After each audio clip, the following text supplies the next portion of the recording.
Bon alors, qui commence? Qui commence quoi, à boire? Non. Qui commence va boire, l'émission? j'ai gagné.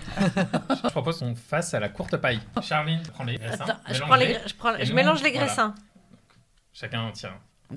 Oh bah putain, Et c'est encore François. moi. C'est François qui C'est commence. C'est toujours François qui commence? C'est Ah toujours bah ouais, ça François qui fait, commence. c'est toujours moi. Ça fait 2 fois quoi. Ça fait 2 fois, donc c'est pas non plus toujours, c'est un petit toujours quoi.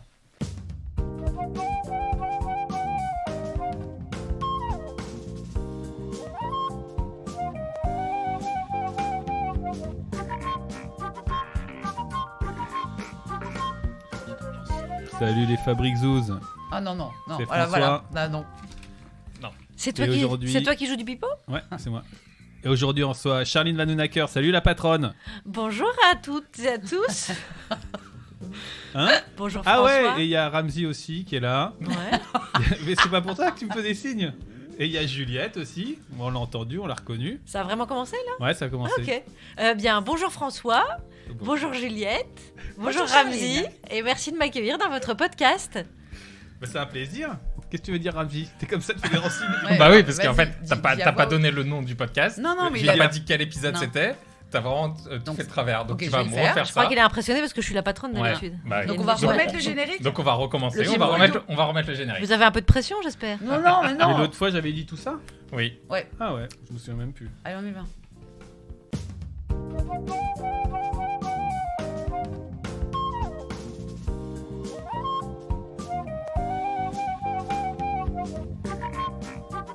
La Fabrique. Avec Juliette Arnaud, Ramzi Assadi et François Audouin. Vas-y, Épisode Juliette. 2. Invité. Charline Vanhoenacker. Bonsoir. Bonsoir Charline. Bonsoir Charline. Bonsoir à toutes et à tous. Bienvenue dans La Fabrique, donc le podcast consacré à la création. Qu'est-ce que je fous là alors? Oh merde. Bien fait. Voilà. J'ai failli renverser un verre déjà avec le fil. Tourne la console. Ouais. Oui, on n'est pas dans les studios de Radio France. Hein. C'est un petit studio. Je devrais arranger Voilà. ce fil en fait. Ça fait très longtemps que souvent dans nos conversations avec Ramzi et avec François aussi, on se pose la question de pourquoi est-ce qu'il y a des gens qui créent Mhm. et pas d'autres. Et on a des intuitions sur les raisons de ça. Et la dernière fois, justement, quand on interviewait Guillaume, on s'est rendu compte assez rapidement dans ce qu'il nous disait qu'en fait, il s'est senti autorisé par sa mère qui un jour lui a dit toi, t'es doué pour faire rire les autres, tu devrais penser au théâtre. Et Mhm. donc, assez rapidement dans sa vie, il a eu...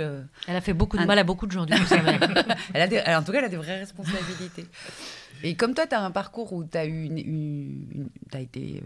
t'as fait des études classiques. On peut peut-être, tu peux Ouais, peut-être tu peux- rappeler ton parcours, expliquer ton parcours depuis l'université à peu près. Ouais, à l'université, j'étais à Bruxelles et j'ai fait ce qu'on appelle philologie romane.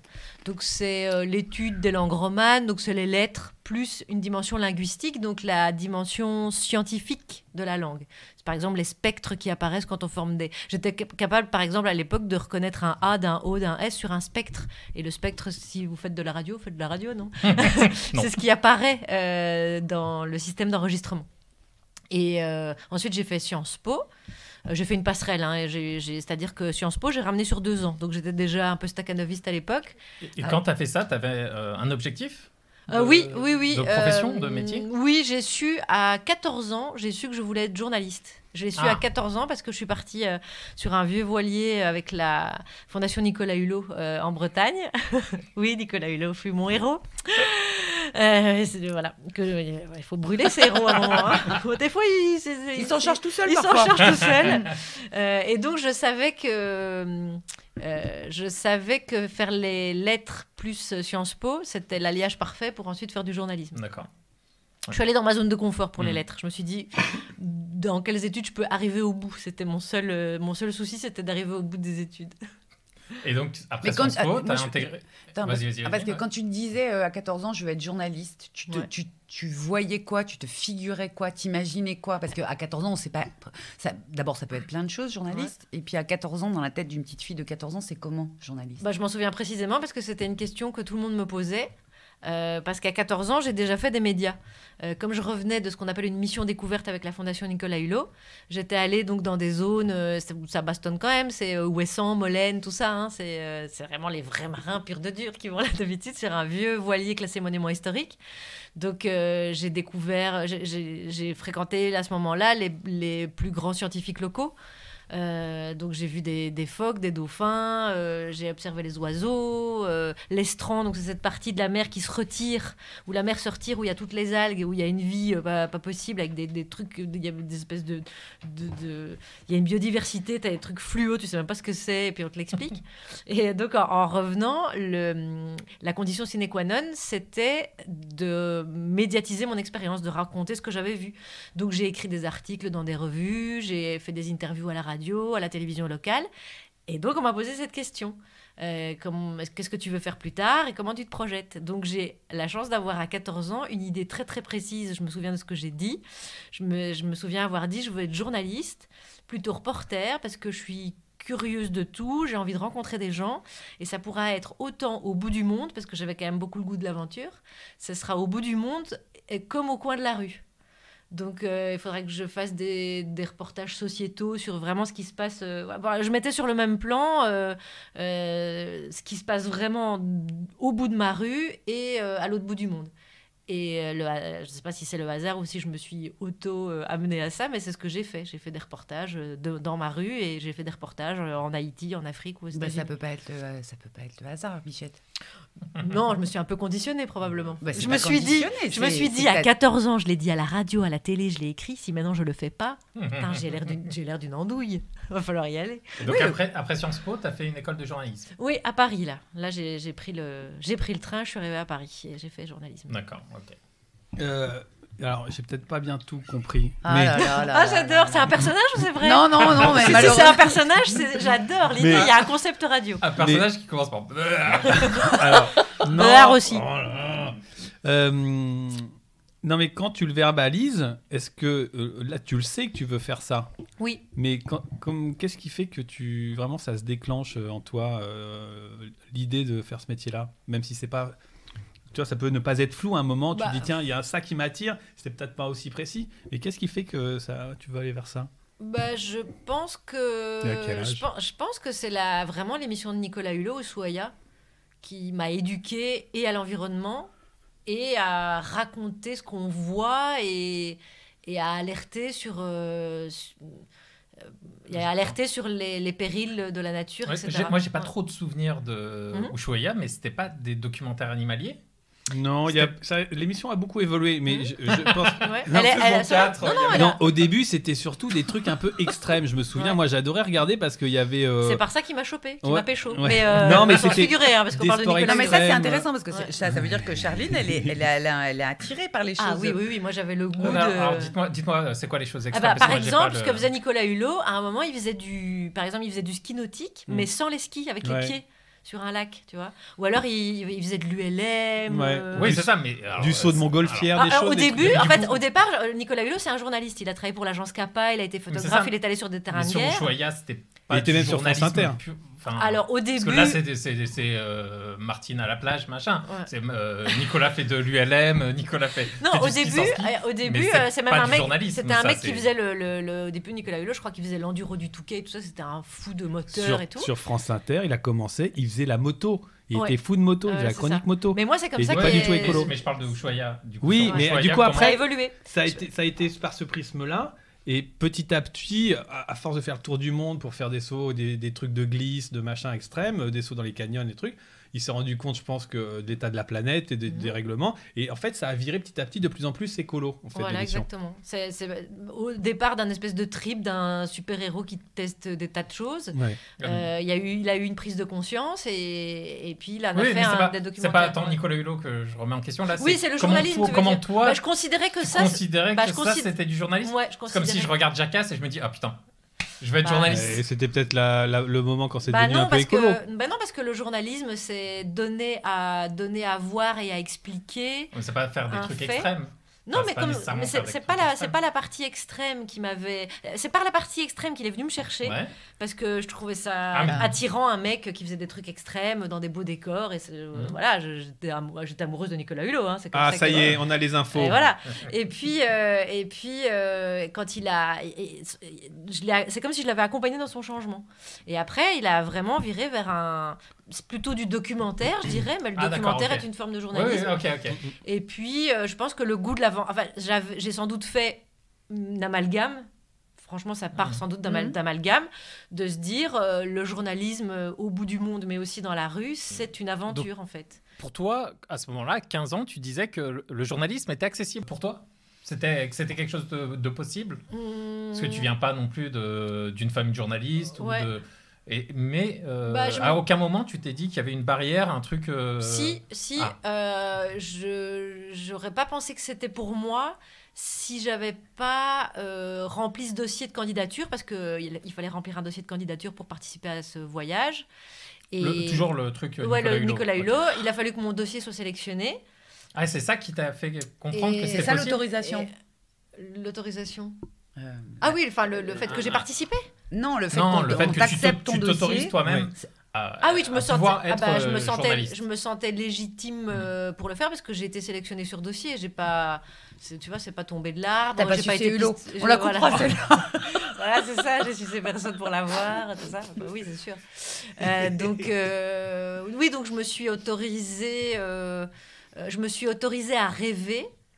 Enfin, c'est vrai que c'est fou. En fait, je viens d'un milieu qui n'a rien à voir. Oui, c'est ça. D'une zone sidérurgique où il se passe rien, etc. Même culturellement, il se passe 2-3 trucs, mais c'est pas fou.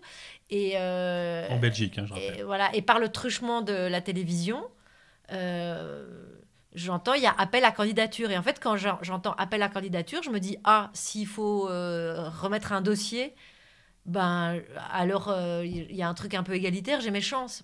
Mais je me suis débinée, mais pour faire mon dossier, j'avais le dossier le plus blindasse de tous les candidats, de tous les voyages de la Fondation. Il y avait quoi dans le dossier, Annette ? Je pense que j'avais démarché j'avais démarché tous les médias avant, ce que les autres n'ont pas fait, en leur demandant un peu de me signer une attestation pour me dire si jamais j'arrive à faire ça, est-ce que vous m'ouvrez un micro, est-ce que vous m'ouvrez vos colonnes. Waouh. Et donc j'avais un dossier, mais j'avais 15 médias qui disaient voilà, nous, telle radio, on accueille Charline si vous la sélectionnez pour ce... J'avais fait ça. Donc je m'étais débinée, mais comme jamais. Débinée, alors parce que c'est... pardon, je m'étais... Nous, c'est inverse. Un belgicisme. Je m'étais défoncée pour y arriver. Nous, débiner, c'est l'inverse. Ouais. C'est l'inverse. Pardon, donc je m'étais défoncée pour y arriver. Oui, c'est vrai. Et donc c'était absolument improbable qu'une gamine comme moi, de là où je venais, avait accès à ça. C'était fou. Déjà, je me souviens, c'était début juillet en 92, il me semble, et mes parents me réveillent en pleine nuit pour démarrer vers Paris en voiture, parce que en France, il y a le permis à points. Qui doit être instauré et où les Français manifestent, et il y a des opérations escargots sur toutes les autoroutes, mais un truc comme il n'y a plus jamais eu.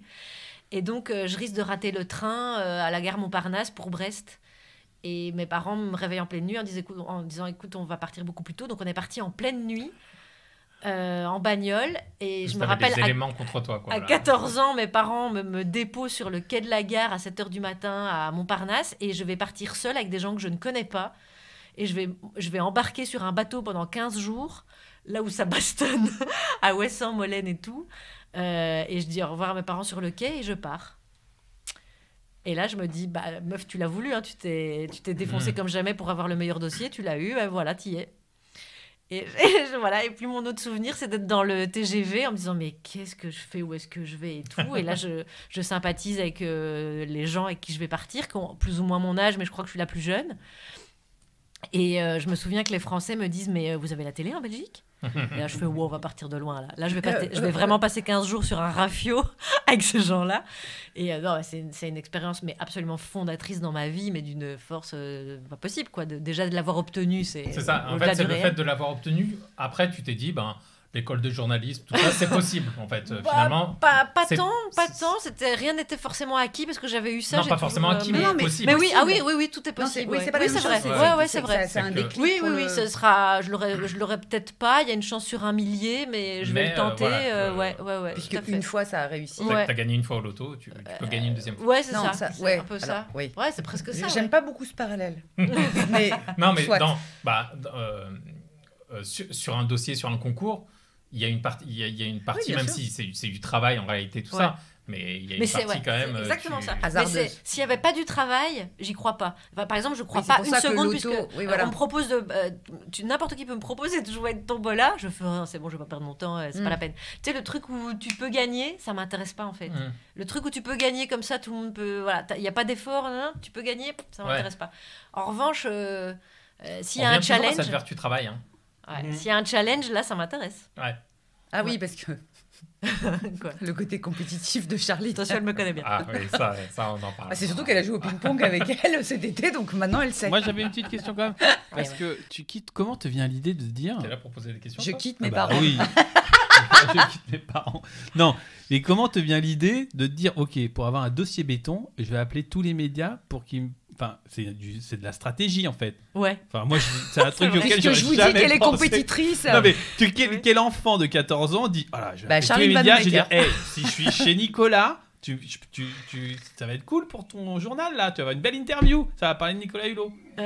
C'était pas ça va parler de Nicolas Hulot, c'était vraiment il y a un truc de fou, c'est ce bateau, ce bateau, c'est un monument historique, il a une histoire, c'est un vieux gréement en bois. Là, c'est comment elle l'a vendu à chaque média là.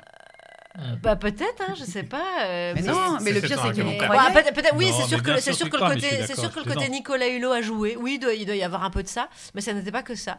Non. Non, mais c'est oui, pas- t'as mais t'as ça, raison. Mais il y a une stratégie Ouais, pour t'as réussir, tu dis, ok, je vais essayer d'avoir un truc plus original que les autres. Oui. Et puis Voilà. pragmatique surtout Ouais. les Oui, gars, bien c'est-à-dire sûr. qu'elle fait peser le fait qu'elle a peut-être 14 ans, mais qu'elle voit ce qui peut arriver et les suites que ça aura. Bah ouais, Ouais, c'est je ça, sais ouais. pas, je comprends que puisque la finalité, on nous dit la finalité ce sera ça, je me suis dit Non, bah, c'est- autant me vendre sur la finalité en fait. Ouais. J'ai une longueur d'avance sur les autres quoi.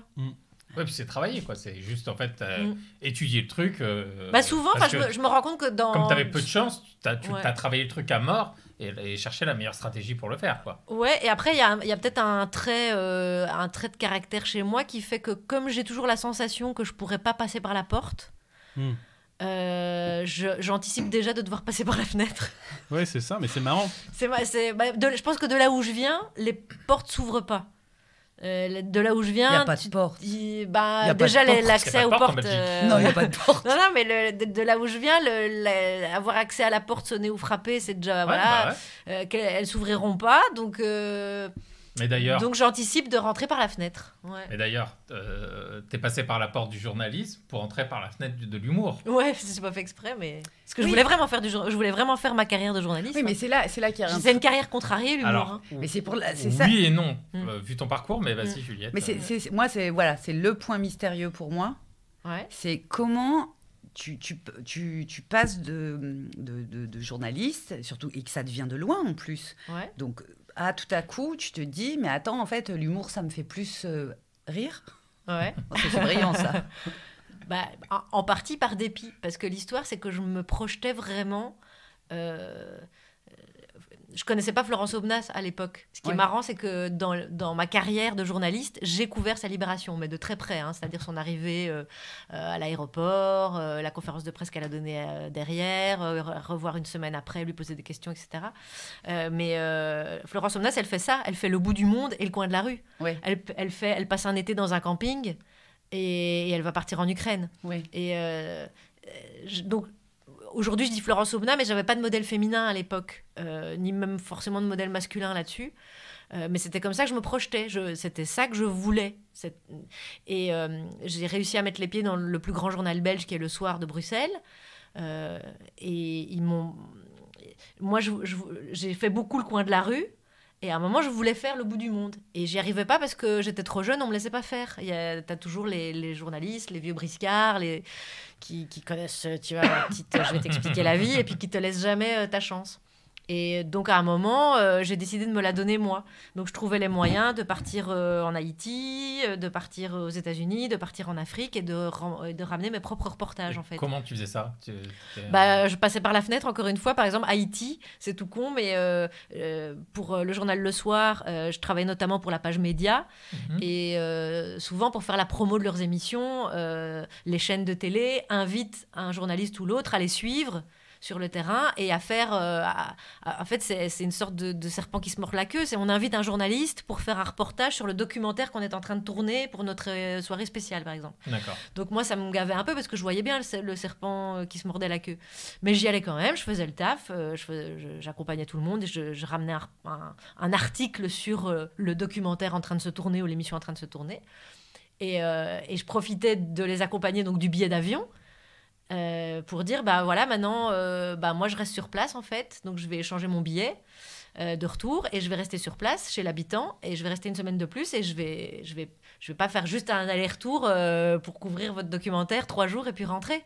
Non, je suis en Haïti, j'ai mis le pied dans la porte, la porte elle est calée maintenant, c'est bon, j'y vais. Enfin là pour le coup, tu vois, il y a l'expression je cale le pied dans la porte, moi je cale le pied dans la fenêtre.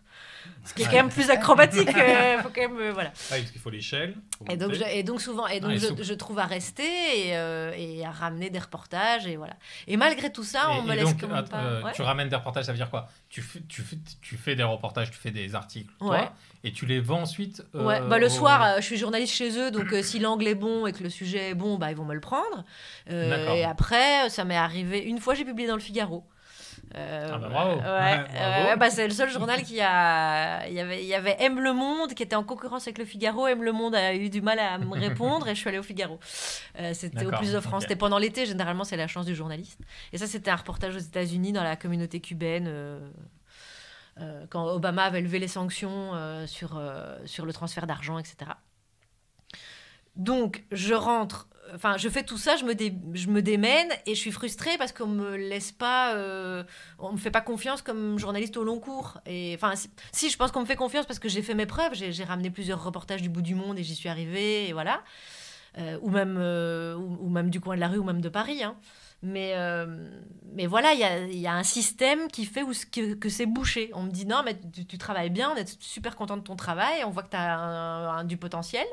Mais la place, elle est prise, quoi. Et c'est vrai que moins la presse, elle a d'argent et tout, plus les journalistes qui ont la chance de pouvoir partir, c'est préempté, quoi. Ils sont déjà dans la place. Il faut pousser quelqu'un dans l'escalier, quoi.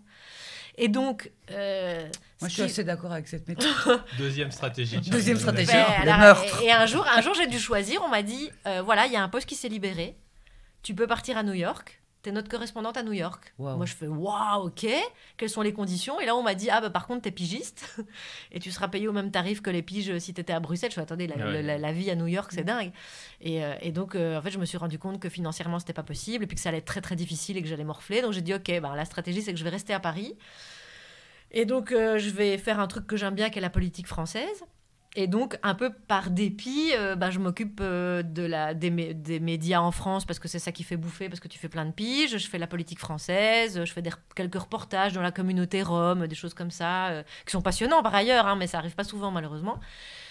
Et puis, à un moment, je dis, ok, quitte à faire ça, franchement, quitte à faire, 50% de politique française où je m'emmerde et c'est un personnage, c'est du théâtre. J'ai presque envie de faire des blagues, moi, et de rigoler. Puis c'est comme ça que j'ai glissé.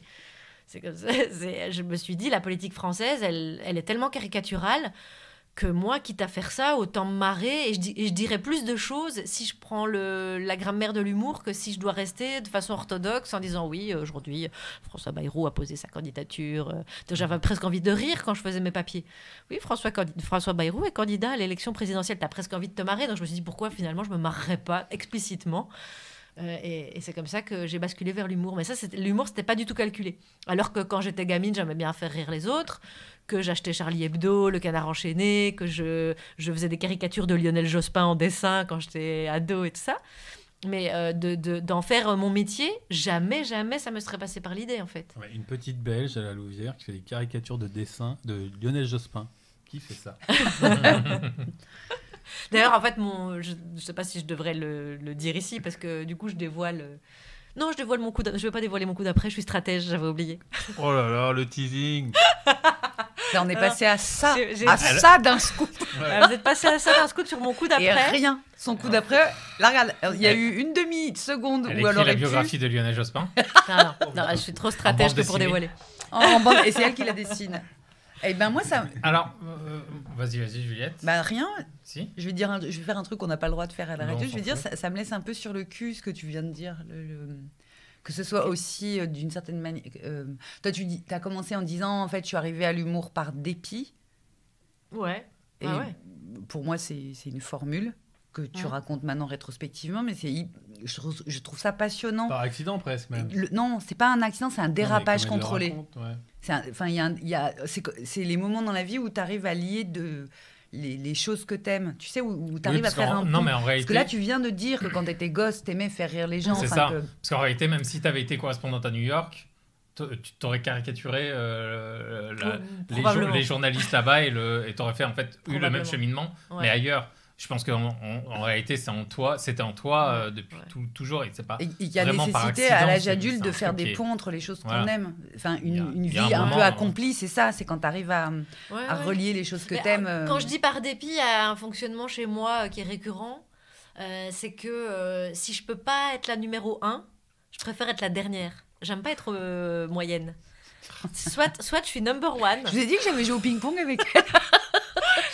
soit je porte le maillot numéro 10, ok? Tu vois ça? Karim Moi, je- Benzema. Numéro 10, j'explique ça à Magadji. Mbappé.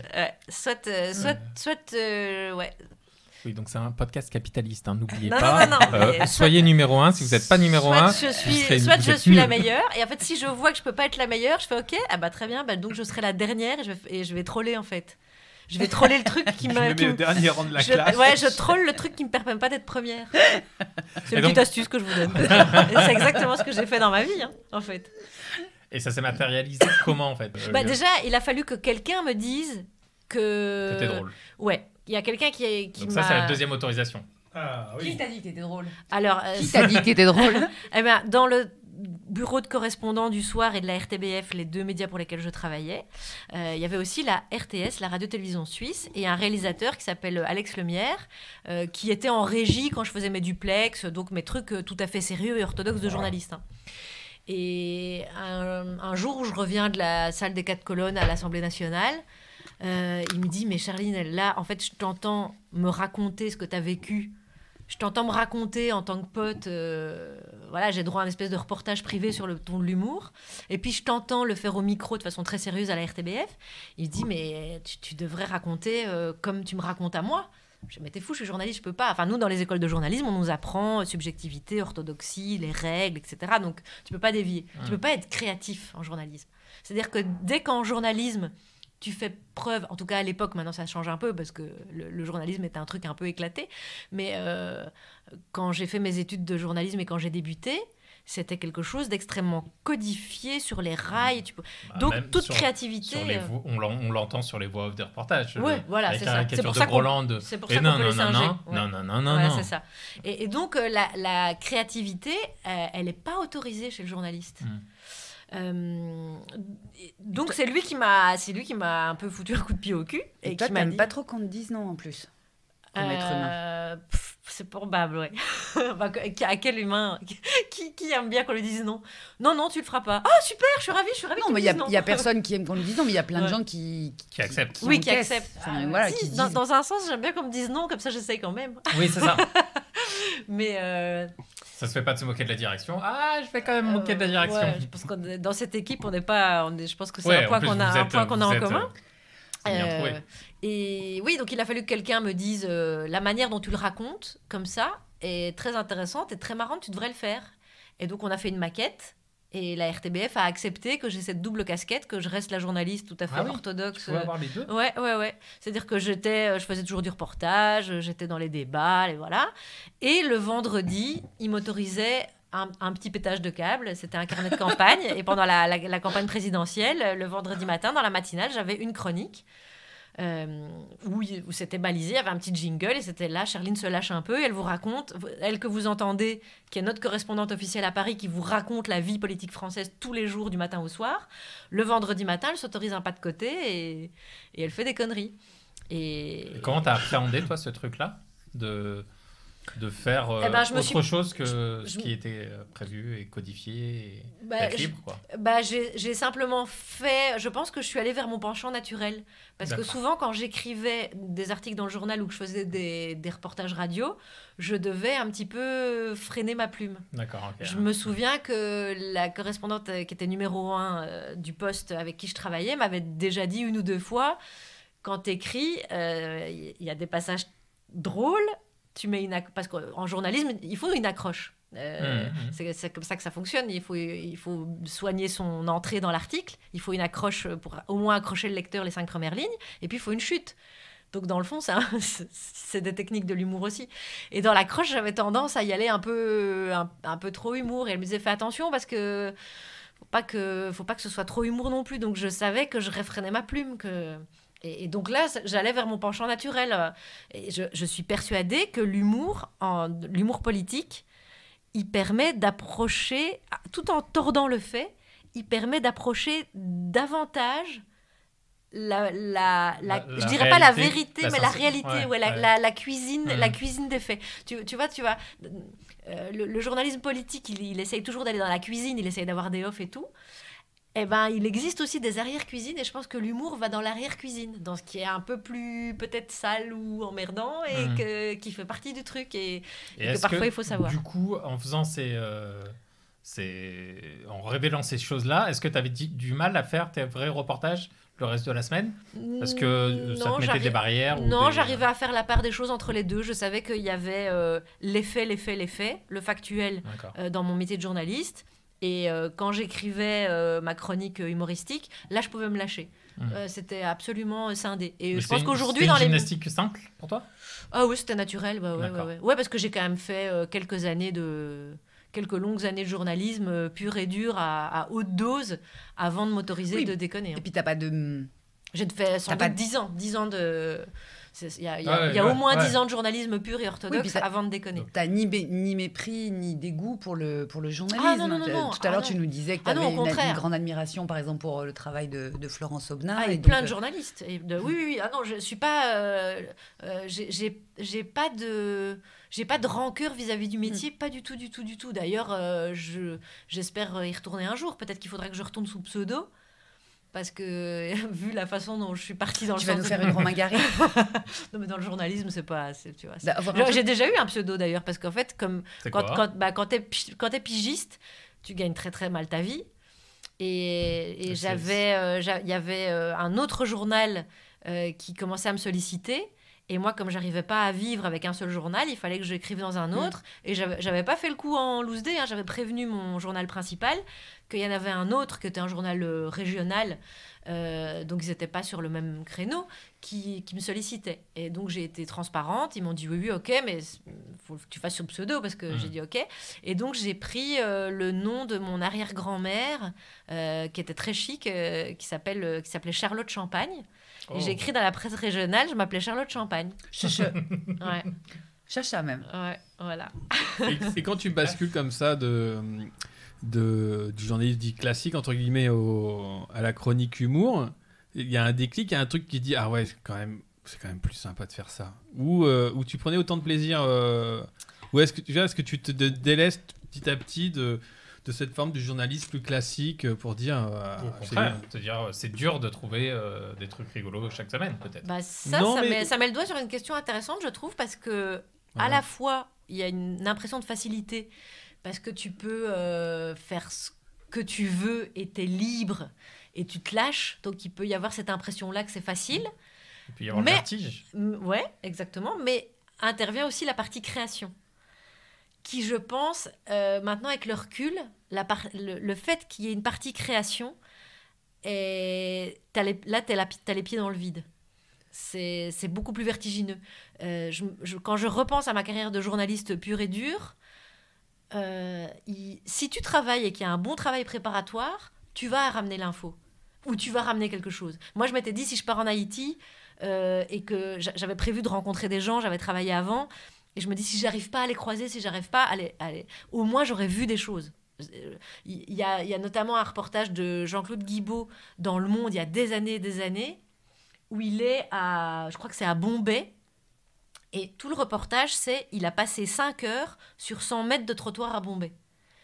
Et comme moi, j'avais lu ça, je m'étais dit, où que j'aille, au coin de la rue ou au bout du monde, si j'arrive pas à ramener le reportage qu'on m'a commandé, ou si j'arrive pas...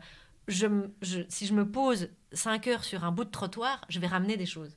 Donc, tu as toujours... je dis pas que le journalisme est plus facile, parce que après, quand tu es dans une grande rédaction, il y a aussi la concurrence d'autres médias qui ont ramené cette info. Il faut au moins aller chercher un scoop, une exclusivité. Il faut bien le raconter. Pression, donc, c'est quand même pas facile.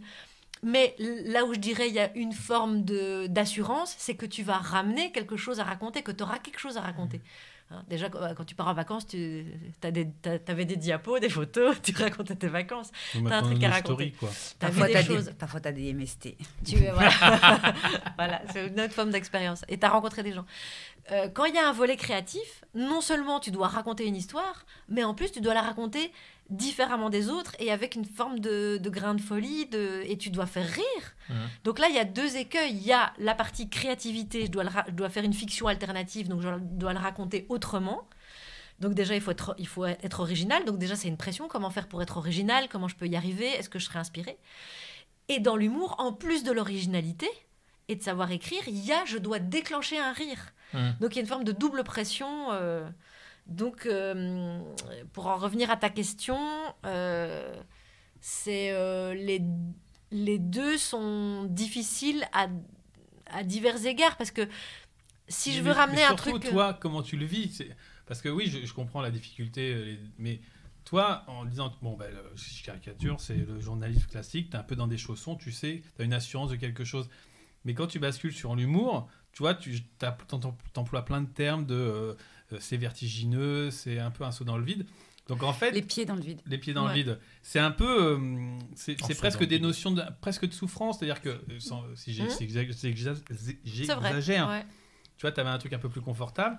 Qu'est-ce qui fait que tu te dis, ok, même si ça va être dur, même si c'est un peu stressant, même si ça peut être compliqué chaque semaine, qu'est-ce qui te fait basculer dans ce truc-là? Est-ce que le plaisir est plus fort ou est-ce que... disons qu'on m'y a un petit peu poussé. C'est-à-dire que... Non, mais j'avais les pieds dans le vide et on m'a poussé dans le vide, en fait. À qui t'as poussé? C'est-à-dire que j'avais un double profil, journaliste et qui pouvait faire rire. Et à un moment, donc j'ai commencé par faire des chroniques chez Pascal Clark sur France Inter.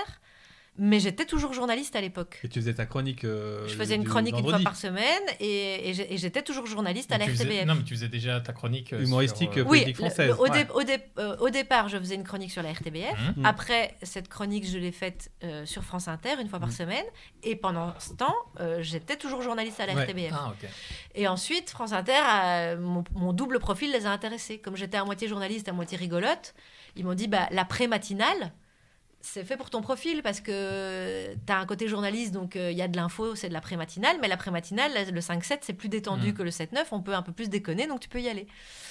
Donc on m'a un peu poussé là-dessus. Et puis après, quand j'ai fait 1 an de 5-7, moi j'aurais re-signé pour le faire une 2e fois, j'avais adoré. Mais on m'a dit, ta chronique que tu fais à la fin du 5-7, on va la mettre dans la matinale dans le 7-9, et puis on va te donner une émission. Et j'ai développé ce côté hybride. C'est marrant, à t'entendre, en fait, c'est pas toi qui décides. T'as les pieds dans le vide, là, et on te pousse dans le vide, et après on te repousse dans l'autre vide. Mais c'était presque miraculeux, c'était génial, parce que c'était drôle. Ouais. Et c'était drôle, et le côté, quand je dis vertigineux, stressant, etc., avec la partie créative, c'est vrai que moi, en tant que journaliste, j'étais un peu dans ma zone de confort. C'est-à-dire que je savais que j'allais noircir ma page blanche. Quoi qu'il arrive. Oui. Enfin, franchement, à part rater ton avion pour Ouagadougou, à part rater ton avion et rester en rade, tu arrives à l'aéroport de Ouagadougou, il y a déjà 4 milliards de choses à raconter. Oui. Et tu as ta rédaction au bout du fil qui te dit non, mais tu as 1500 signes. Quoi, 1500 signes? Mais c'est une brève. Je dirais qu'à l'aéroport, j'ai déjà vu des milliards de trucs. Et il y avait cette frustration-là aussi. Et ça, c'est la frustration de tous les journalistes auxquels vous allez vous adresser. C'est pour ça qu'ils écrivent de plus en plus des bouquins.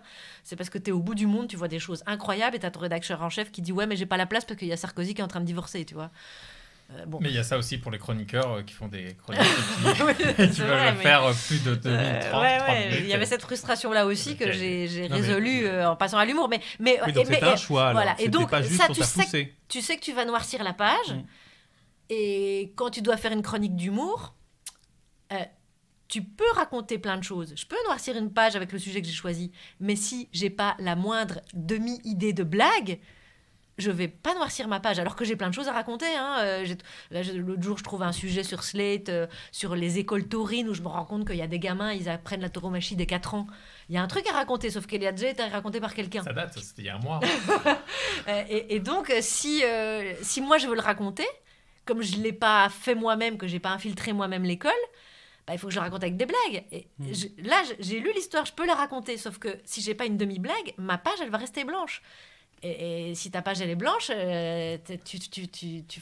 tu remplis pas ton contrat, tu fais pas ton boulot, tu viens pas à l'antenne. Donc, c'est un stress. Justement, sur cette idée de vide, Juliette, toi, quand tu t'es mise à faire des chroniques sur France Inter, déjà, comment ça s'est passé? Comment tu t'es mise?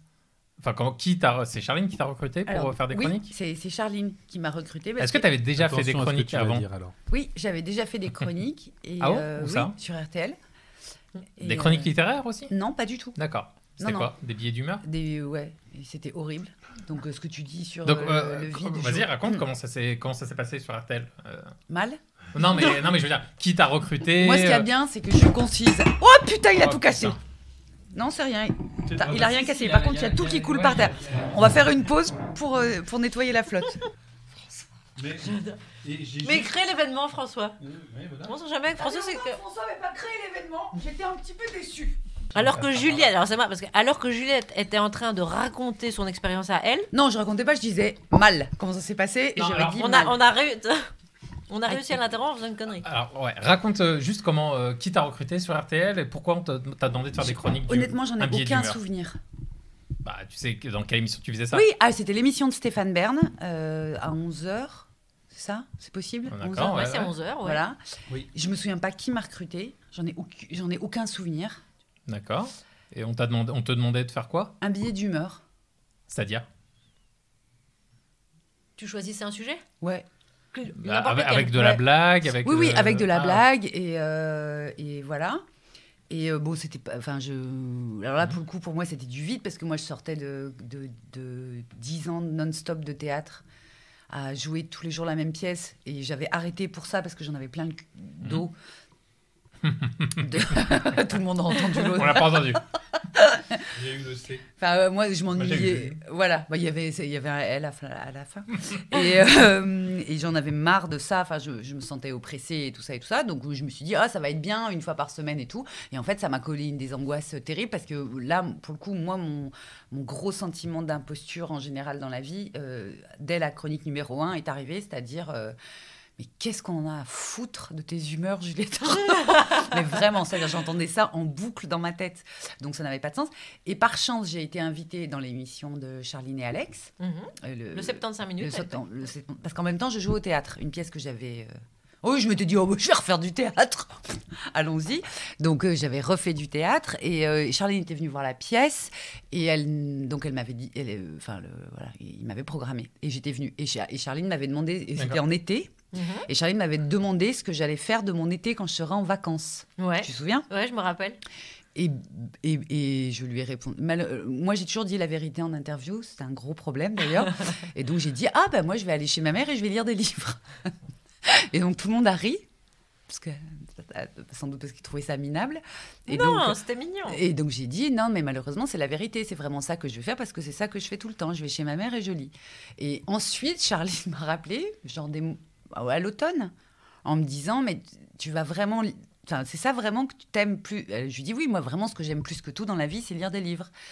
Et elle m'a dit mais ça te dirait pas de faire des chroniques littéraires? Et je lui dis je peux pas parce que moi je suis pas journaliste et puis je suis pas prof de lettres non plus. Elle m'a dit non mais Justement, On cherche ces profils-là. on veut quelqu'un qui lit des livres, pas quelqu'un qui est dans le business du livre d'une manière ou d'une autre. Et donc ça comblait en fait l'endroit où moi je me sens toujours une imposture sur pattes, c'est qu'elle me demandait pas de faire quelque chose que je savais ne pas être. Donc, j'ai eu assez confiance en moi pour t'as pas eu ce vide. pour m'y rendre. Et ce j'avais truc, pas le vide puisque je parlais de livres. Et donc, je savais que c'était pas moi, que moi, je n'avais pas d'intérêt, soit, mais qu'en revanche, je sais que les livres, ils en ont de l'intérêt. Et maintenant que tu dis ça, je me dis, je crois que j'ai compris pourquoi on t'a fait venir pour faire ça. Pourquoi je t'ai demandé ça? Je viens de comprendre là à l'instant avec ce que tu viens de formuler. Parce que j'ai dû me dire, je savais que tu étais drôle et que tu avais un potentiel rigolo parce que j'avais vu Arrête de pleurer Pénélope quasiment à sa création à Avignon. Et donc je connaissais Juliette depuis longtemps. Enfin, on se connaît, non, pas personnellement, mais j'avais vu, voilà, c'était pas que le mégaphone. Enfin, je veux dire, je connaissais Juliette, c'était pas que le mégaphone avec Michael Youn. J'avais vu la pièce à ses débuts et j'avais même vu le numéro 2 au Théâtre Fontaine parce que j'avais aimé le 1. Et on se connaissait pas et j'ai vu le 2 et tout ça. T'as fait la démarche? Non, c'était pour le boulot. Non, et alors après, quand on a... Non. Non, j'y suis allée de mon plein gré. Là, personne m'a poussée. C'est vrai? Ouais. Et donc là, je savais que tu étais drôle, je connaissais ta plume. Et là, je me dis, mais tiens, en fait, sans doute qu'inconsciemment, je me suis dit, elle a un truc solide, c'est qu'elle aime un truc, encore une fois, orthodoxe, la lecture. Elle lit énormément, elle a un bagage, un truc solide. Et elle a la capacité de faire rire. Et donc, je vais prendre deux choses. Un truc qui est souvent pris au sérieux, parce que franchement, les chroniqueurs littéraires, ils se prennent quand même très, très au sérieux. Ah oui. Et de prendre un truc qui a, surtout en France, qui est tellement pris au sérieux que la littérature, le masque et la plume, que j'adore, hein, mais bon, on peut se moquer un peu. Et puis là, tu mets quelqu'un qui a une plume un peu marrante, qui a du détachement et qui a de l'humour. Et en fait, je me dis, finalement, j'ai sans doute dû associer ça à mon parcours. À un truc au départ très orthodoxe, il y a des règles, faut pas déconner. Ah oui, il y a des règles, faut pas déconner. Bah, tu vas voir qu'on peut pas déconner, bien sûr que oui. Oui, mais c'est ce que je te disais. Et ça retombe sur ce que je te disais tout à l'heure. C'est-à-dire que je pense que être un être humain à peu près accompli, c'est quand tu réussis dans ta vie à faire des ponts et des connexions entre les différentes choses que tu aimes et que ça fasse un ensemble cohérent, au moins à tes yeux, à défaut. Ça, il y a vraiment une mise en abîme parce que justement là, je suis avec des gens que j'aime. et je fais un truc que j'aime. C'est génial.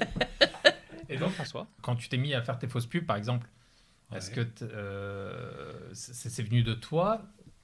Ouais, c'est venu de moi. Je vais rappeler juste que tu faisais des fausses pubs sur France Inter dans l'émission d'Ali Réveil. Ouais, ça va pas la tête l'été, qui est devenu après, au bout de 2 étés, c'est devenu Grand bien vous fasse en grille de rentrée d'hiver. D'accord. Et j'ai continué les fausses pubs la première saison, mais je la faisais de façon quotidienne l'été. Pourquoi tu ris? Parce que t'arrives pas à être synthétique, mais attends. On s'en fout du détail précis. De toute façon, c'est toi qui fais le montage, non? Non, mais tu me demandes de faire... Ah non, mais tu me demandes... Lui, il pense montage déjà. Mais tu me demandes de savoir si c'est là, la précision, on s'en fout, Nanouche. C'est génial, il y a une inversion des rôles, parce qu'il y en a un qui dit « Putain, le montage que ça va être !» Alors qu'en fait, le réalisateur qui parle et qui fait des incises dans toutes ses phrases, ça va être une montagne à monter, c'est le réalisateur. Ouais, mais là, moi, je suis pas réalisateur sur ce programme. Donc, non, on a bien vu, sinon tu ferais des réponses plus concises. Oh putain. Je vais quitter cette pièce. Parce que tout le monde, à chaque fois, hein, tous les invités. Attends, non. Je vais être concis. Oui, non, bien sûr. Donc. Et toi, Charlie? Non, vas-y, François. Non, donc c'est la bascule, elle se fait avant parce que. Merci. C'est un truc que j'avais... bizarrement, c'est un accident. C'est que j'ai ma coach de comédien, qui m'appelle, me demande un truc et dit, j'ai un comédien qui va faire un casting. Et il va jouer un truc d'époque, tout ça. Il lui faudrait une espèce de bande-son de vieux journaux de pâté, tu vois. Eh oui, les actualités, machin. Et comme moi, je fais du son... Je fais un truc et je fais la voix et je fais tout le vieux présentateur, les vieilles pubs. Et en fait, ça me donne une idée de faire des trucs un peu désuets. Et comme j'allais faire cette émission l'été, je me suis dit, tiens, je vais essayer 2-3 trucs. Mais tu allais faire cette émission en tant que réalisateur. En tant que réalisateur. Pas du tout à l'antenne. Il y a peut-être une pastille, comme c'est un truc psychologique. Enfin, c'est une émission psycho sur des problèmes psychosociaux. Et je me suis dit, tiens, si je vendais un produit pour résoudre le problème qui est posé dans l'émission. Un truc absurde, rigolo. Ouais. Et en fait, sur 30 secondes, je lui ai proposé et il a dit banco. Et voilà comment ça s'est passé. Et ils ont vendu la caravane. Et puis, comme l'été, il n'y a pas beaucoup de moyens sur les émissions, Ali, il était content parce que c'était rigolo, ça lui a plu. Et que ça faisait aussi une séquence dans l'émission en plus. Mais toi, quand t'étais adolescent ou gamin, t'étais un enfant drôle, t'étais rieur. Quoi? Non, quoi? non, parce que là tu remontes loin. Il rit Je sais pas si je vais être concis, c'est pour ça. Tu remontes très loin. C'est pas grave, c'est Ramsey qui Non, fait le mais- montage. Ouais, non, oui. Vous avez la touche x2 sur votre podcast, n'hésitez pas à ce moment-là, ça va durer 10 Lecture minutes. x2. Non, j'ai des souvenirs. Alors je vais être concis. J'ai des souvenirs de je fais marrer. Tu sais, c'est le truc de caricature les humoristes, tu vois, ils ont toujours le oui, à l'époque, je faisais rigoler, tout ça. Moi, j'ai des trucs où je me souviens, je refaisais des sketchs de Michel Leb à la cantine quand j'avais 10 ans, devant tout le monde. Génial, on a des doses. Raciste, il est raciste. Non, je faisais pas, C'est non, pas non, mes lunettes. non, Ramsey, il est raciste. Non, Je- François, il est raciste. je Mais faisais, je te le dis, non. Ramsey, oui. virgule. François est raciste. Oui. Non, il y avait Michel Leb, il faisait une soirée télé avec des sketchs télévisés. Je sais pas si vous vous souvenez de ces trucs-là. Ça devait En être noir et sur TF1. Non. Et donc c'était des sketchs et il y avait et donc je refaisais les sketchs le lendemain. Donc voilà, oui, voilà. Moi, je faisais Elikaku. Ouais, j'en étais sûr, ouais. Mais, Ça, mais donc, en fait, Oh là là, ouais. et toi, tu refaisais non, Laurent mais Gérard moi, malheureusement, quand j'étais au cours Florent, au lieu de m'appliquer à faire le cours Florent, j'apprenais par cœur ma VHS d'Elikaku. Il n'y avait que ça que Non, je mais donc, trouvais. il y avait une propension quand même, extraordinaire. un intérêt en tout cas. Un goût, en tout cas, un goût pour moi le- c'est ça pour la la question. C'est pour ça que je posais la question à François. C'est le goût du rire. C'est pas d'où ça vient. Enfin, Mais est-ce toi, que- est-ce Charline, qu'on l'a aussi, depuis t'as toujours ou pas? Enfin, t'as toujours été fan des Guignols de l'info ou du Bébé de Ouais. Show, je sais Ouais. plus lequel. Ouais, bah ouais. Euh, Les guignols, bah déjà le bébé de show, en fait. J'ai commencé par le bébé de show. C'est ça Donc qui t'as m'a amené à toujours- la politique. Hein. Ouais, mais Finalement, oui, elle a mais pas- ouais.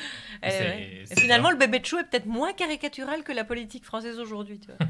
Quand tu réfléchis bien. Mais moi, je me souviens de quand j'ai rencontré Michael Youn. Il me disait que quand il était petit, il faisait. C'est le point c'est ex le de point Juliette. ex de Juliette. Il me disait il savait par cœur lui c'était des cassettes, parce que de ma génération, des cassettes de Coluche.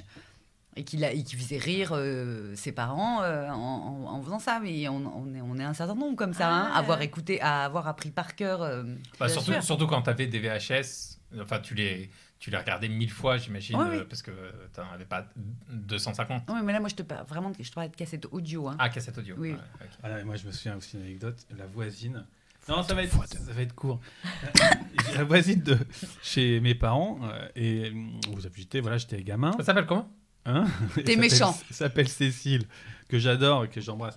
Et Et à nouveau, il se croit sur Skyrock, il fait des dédicaces. et c'est pareil, il y avait un autre truc que j'apprenais, mais c'est les soirées, les sketchs des inconnus aussi. Je connaissais ça par cœur, j'apprenais ça par cœur. Et une fois, la voisine me dit s'il apprenait aussi bien ses leçons que le sketch des inconnus, Ah, et on l'a tout- il serait machin. on y a Sauf tous que eu droit à 20 ça. ans plus tard, elle vient me voir jouer au théâtre. Et elle m'attend à la sortie. Et je dis, j'ai bien fait d'apprendre des sketchs des inconnus. Hein. Le mec, il s'est mangé. La petite vengeance. Et ouais. Et donc, Charline, toi, tu fais ta chronique tu faisais ta chronique le matin dans le 7-9. Alors, t'en faisais 4 par semaine? Ouais. Ou 5 au début? Donc, au début, j'en faisais 5. 5 par semaine? Ouais. Après, je suis passée à 4 parce que c'était un peu beaucoup avec l'émission en plus. Oui, en plus, tu avais Ouais. l'émission Ouais. Écoute Janul tout de 17h à 18h. Donc, tu avais ces Ouais. deux éléments à faire. Ouais. En même temps, comment se passait l'écriture d'une chronique quotidienne? Tu peux dire mal. Non, mais. Alors, là, ce saut dans le vide. Eh ben, alors. Je te parle de la chronique du matin. Ouais. Alors, la chronique quotidienne du matin, j'ai commencé au 5-7. Donc Ah oui, donc tu faisais déjà. Mais je tu faisais pas d'émission à l'époque. je co-animais le France 5-7, donc Ah oui, quand même. quand même. Ouais. Donc Non, j'avais 2 petites heures. Tranquille. je me levais à 1h30 du matin, j'arrivais à Mais non. 2h15. Bah si, j'arrivais Ah à là 2h15 là. à la rédaction. Et on coproduisait donc le 5-7 avec Éric Delvaux. Et à la fin de la tranche, j'avais une chronique Ah que oui. j'avais écrite la veille à 80% et que je peaufinais la nuit. C'était à la place de Daniel Morin maintenant, en fait. Exactement, ouais. C'était un créneau qui n'existait pas en humour. Ils l'ont ouvert quand j'ai co-animé le 5-7 et ensuite ils l'ont laissé. Ils ont laissé et après ensuite Daniel Morin. Et donc au départ, j'écris pendant 6 ou 7 mois. J'ai écrit seule. Donc il y avait 2 heures à préparer et à animer. Mhm. même si on est épaulé, hein, mais et puis il y avait une chronique. Comme tu disais que tu étais très mal épaulé à l'époque. Pas du tout. Et Non. donc Non, c'est pas vrai. pendant 6 mois, On vous embrasse, hein. pendant 6 mois, j'ai écrit seule. Et à un moment, je tirais vraiment la langue. C'était fou, quoi. Et donc, tu cherchais ton sujet. Enfin, j'ai l'impression, Ouais. je sais pas comment ça comme se passe, aujourd'hui. mais Comme aujourd'hui, il n'y a rien Voilà. qui change. C'est-à-dire que j'essaie de explique palper. peut-être, j'ai l'impression que tu passes plus de temps à chercher ton sujet Ah qu'à ouais. écrire ta chronique. Ouais. Bah oui, parce que C'est le cas. Ouais. comme je suis dans une tranche.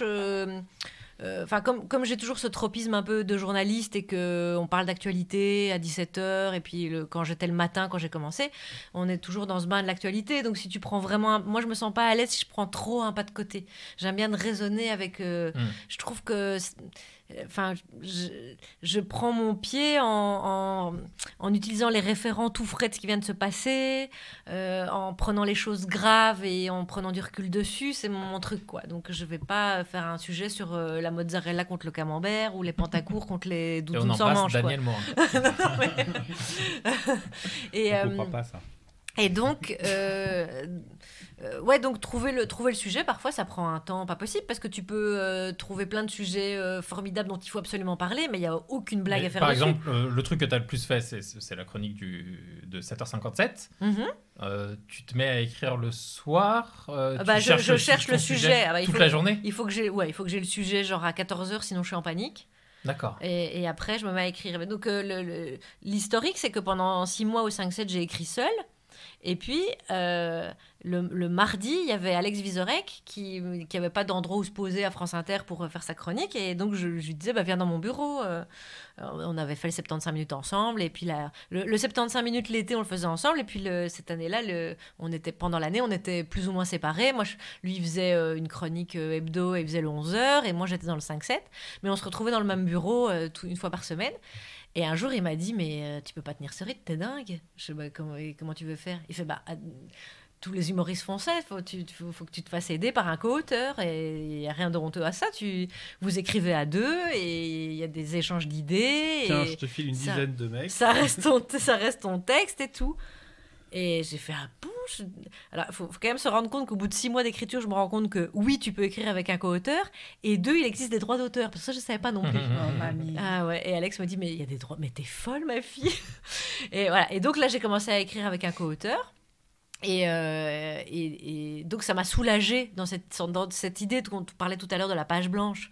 Je me dis, au moins, il y a un tiers ou une demi ou une page que je vais remodifier, tout ça, mais il y aura toujours un petit bout de quelque chose auquel me raccrocher. C'est vraiment la rambarde avant de sauter dans le vide, il y a quelqu'un qui t'aide, quoi. Toujours le vide, hein. Vous avez remarqué avec Charline comme ça revient Ouais. la sémantique du vide. Ouais, mais vraiment, ouais.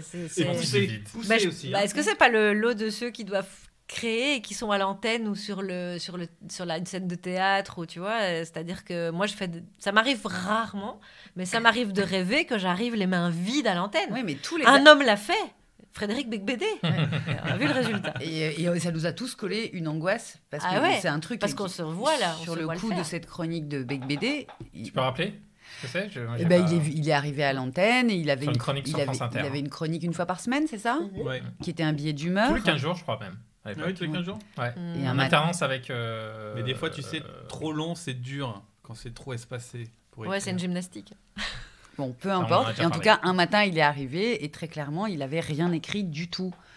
Et moi, je m'en souviens très bien parce que je l'ai entendu en direct et j'avais mal au ventre pour lui. Enfin, alors que je le connais Il pas. a ouvert le Figaro, il s'est dit, voilà, je vais. Et il s'est vais passé. broder, Et en fait, ce qui s'est passé de vraiment horrible, c'est que, enfin moi, en tout cas dans mon souvenir, c'est que les gens autour de lui ont plus paniqué que lui. Ah oui. Et Ah moi, oui, je c'est me vrai. souviens de la voix de Nicolas Demorand qui tout à coup était excédé, enfin qui a eu un truc Ah ouais, sur la excédé fin, ouais. J'ai senti dans la aussi. voix. Et en fait, rétrospectivement, je me suis posé la question de si personne n'était intervenu, Ouais. est-ce que ça aurait été si nul que ça? Alors, Ça aurait été peut-être très étrange. En fait, ce qui a signifié que c'était nul, ouais, c'est les autres. C'est souvent comme ça. Hein. Ouais. En fait, c'était presque un happening. Tu peux très bien. En fait, si. Bah, c'est si... ce qu'il dit Alors, a il a. En posteriori. fait, il a. dit que c'était un happening. Voilà. Si je devais le défendre, si j'étais avocate, Tu le fais jamais, ça dépend des humoristes. si j'étais avocate, je dirais, il a tenté un happening, mais il est face à des gens qui sont des journalistes purs et durs, des journalistes avec la pression la plus folle. C'est le prime time de la radio, c'est le matin, on leur dit de pas dévier de leur truc. Moi, je sais que quand le matin, je fais ma chronique, mon lancement pour Nicolas Demorand, il doit vraiment être ultra factuel, pesé, millimétré, il faut que ça lui aille. S'il y a le moindre début de mini-blague ou de truc qu'on peut interpréter comme un jugement, il le prendra pas. Donc, on a affaire à des gens qui sont... vraiment qui subissent la pression du code journalistique la plus lourde qui soit. Donc évidemment, si un type arrive et qui tente un happening et il tente le truc créatif, mais créatif veut dire on peut se louper en direct, mais ça donne quelque chose, il est face à des gens qui sont face à la peur du vide. Parce qu'on leur a appris, encore le vide, d'accord, mais eux, ils ont vraiment là, cette grosse peur de quand il faut meubler. On leur apprend pas ça dans les écoles de journalisme, à meubler. S'il se passe un pain à l'antenne et que pendant 1 minute, il n'y a rien, c'est la panique, en fait. Alors que toi, comme tu as François Audouin comme réalisateur, tu as appris à meubler. Mais moi, je me suis affranchie des codes, donc tout peut exister dans cette minute. Mais si dans ta tête... Pendant 1 minute de blanc à l'antenne, tu dois utiliser des codes. Il n'y a aucun code pour ça. Donc, tu es en panique. Donc, en fait, tu laisses le gars en race campagne. Et pour moi, les torts sont partagés. Hein. Il y en avait un qui n'avait pas bossé. Et il s'est dit, quitte à pas avoir bossé, autant en faire quelque chose et montrer que j'ai pas bossé. Pourquoi pas ? Mais comme il n'a pas été aidé là-dedans, parce qu'il est face à des gens en panique avec des codes et des trucs... Eh ben ça foire. S'il avait été... je pense s'il avait été dans notre émission, admettons, Bec BD est chroniqueur dans notre émission. Il arrive, il n'a rien fait. Pour tout vous dire, c'est arrivé une fois avec un chroniqueur dans le 75 minutes.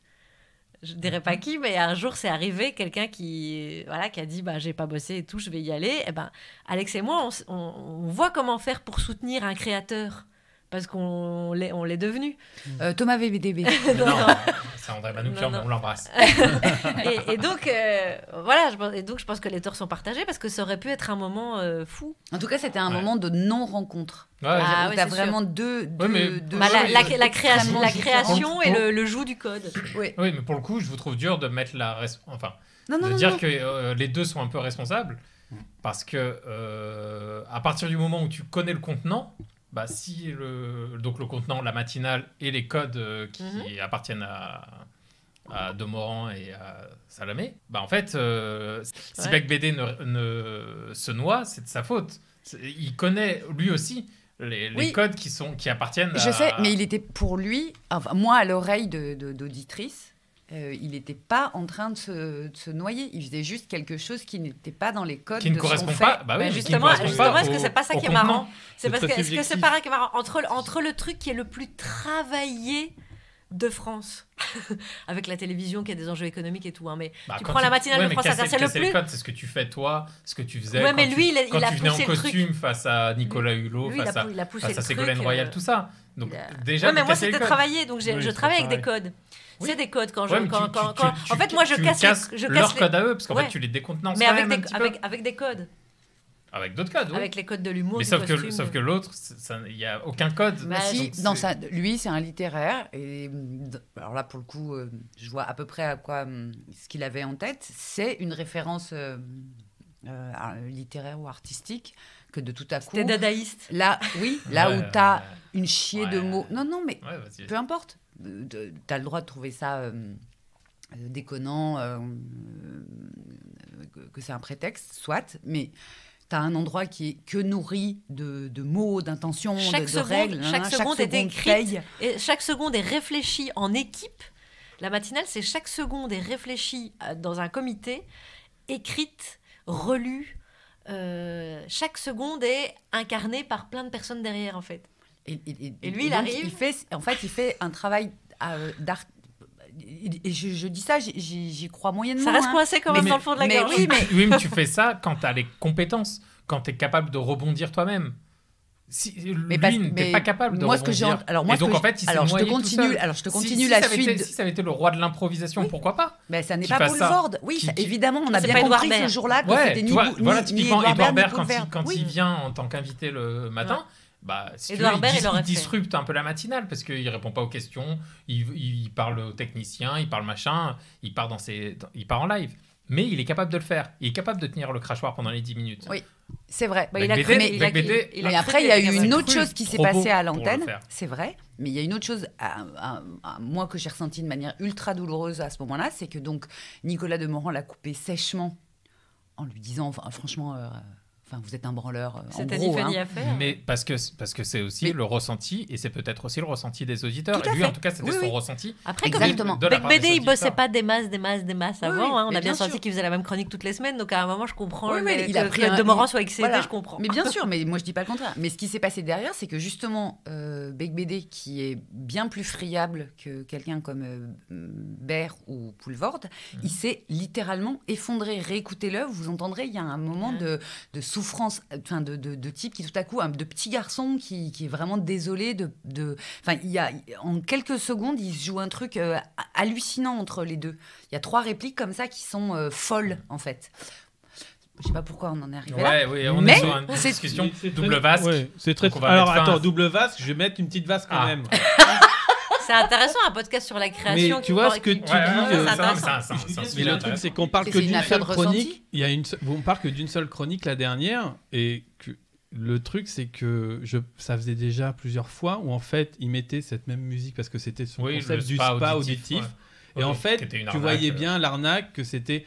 On met de la musique comme ça, on ne peut pas parler. Il y a quand même quelque chose à l'antenne parce que tu vois, cette peur du vide, Ah elle oui, existe le quand blanc. même. Ouais, ouais, ouais. Il n'y avait Ouais, pas ouais. de blanc puisque tu avais une musique en permanence et qui pouvait dire ce qu'il voulait parce que je pense qu'Edouard Baird, il a un peu la même technique, sauf que lui, il a un flow, mais il sait intérieurement peut-être, j'imagine, que cette musique le sécurise pour pouvoir se libérer et avoir son flow. Mais Bec BD, il n'a pas ce talent-là. Et donc, c'était déjà depuis plusieurs mois, plusieurs semaines, le spa auditif, c'est un peu l'arnaque. Et ça a fini en eau de boudin. Mais la différence entre Edouard Baird et Bec BD, c'est que Bec BD, c'est un homme de l'écrit et que Edouard Baird, c'est un homme de la radio. Et donc, il y en a un qui est très à l'aise, qui est dans ses codes, dans des codes qu'il maîtrise, et que peut-être sont responsables les gens qui l'ont mis à l'antenne. Allez. Je pose ça là, chacun fait bien comme il veut. Bah, c'était beau et c'est là-dessus qu'on va s'arrêter. Ah bon? Eh oui, déjà. Déjà malheureusement, ouais. Je pense qu'on en refera un. On va en faire une avec Charlie. À chaque fois, on dit ça en invité, on fait le début de carrière et après, il faut qu'on Bah arrête. oui, mais 1 heure, ça va Bon, vite. on va attendre avant de faire ma fin de carrière, si vous voulez bien. Merci. Quand je pense qu'on n'est pas passé à ça d'un scoop. Ouais, mais on va Ouais, peut-être la ouais. voir parce que. Elle va revenir. Oh, bah, Elle va nous donner. vous son- m'auriez mis son- 2-3 bouteilles de blanc. Ouais, c'est ça. Allez, la prochaine fois, il y aura beaucoup plus d'alcool. Merci Juliette, merci François. Merci. Charline, merci beaucoup. Merci Charlie. Est-ce Merci, que. Charline. Alors, on va quand même faire un point sur ton actualité. Ah ouais, volontiers. C'est un peu la vôtre, j'ai l'impression. C'est pas totalement faux. Donc, c'est encore nous. Alors, c'est encore nous. C'est quand ça Du C'est lundi au vendredi de 17h à 18h sur France Inter. quand disponible en podcast aussi. Ouais, en podcast, balade de diffusion. Les chroniques sont découpées en vidéo. On a une page Facebook aussi, c'est encore nous. Ah ouais, une belle page Facebook. Et puis chacun a une actualité. Hein. Il y a les romans photos de François Audoin sur Instagram, voilà. Ça. Et le jeudi matin, dans la matinale à 8h55, 57. Elle va tout casser. Sur France Inter. Sur toujours. France Inter toujours, ouais. Ok. Au Van Citoyen, petit essai sur l'humour politique paru aux éditions de Noël. Oui. Voilà. Et pour l'instant, bon, c'est déjà pas mal. déjà hein. pas En mal. signature Ouais. dans toute la France, venez la Voilà. voir. Oui, c'est ça. Et après, il y aura des projets, mais Beaucoup que de je ne dévoile pas puisque je suis stratège. Oh là là là là. Mais vous verrez au mois de mai, ça arrive. Merci à tous et à tous et à bientôt. Salut.